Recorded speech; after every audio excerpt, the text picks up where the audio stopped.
Hi, my name is Nathalie Carrier. I'm the Executive Director of the Quartier Vanier BIA, and I'm very excited about the project of revitalizing Montreal Road.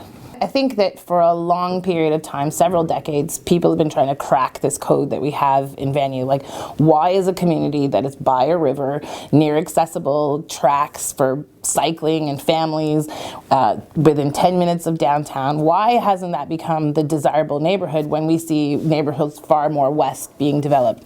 So we don't know what that code is, but I think that this particular development will really help us crack that code. It's a step in the right direction to give this community hope, to let itself see itself the way that a lot of other communities get to see themselves, the Westboroughs and the Hintonburgs.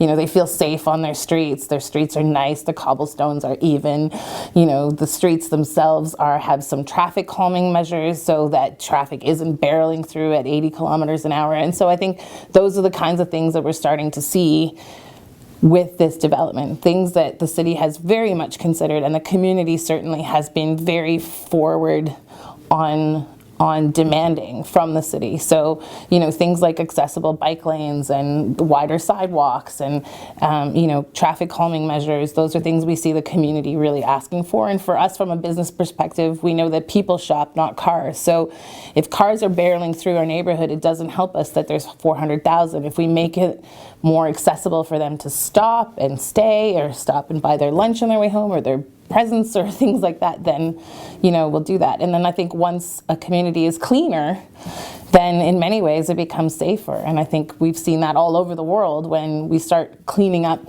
less desirable neighborhoods and people start taking pride in their neighborhoods and helping out, we see that that has a long-term effect. And I think that, again, that development, like what we're going to see above ground, is going to be beautiful and aesthetic, and people will respond to it. But what's happening underground is going to make for development, it's going to pave the way for development to be a little bit easier. You know, we have pretty old infrastructure here. This used to be a city outside of the city of Ottawa. It was its own city that managed itself very well.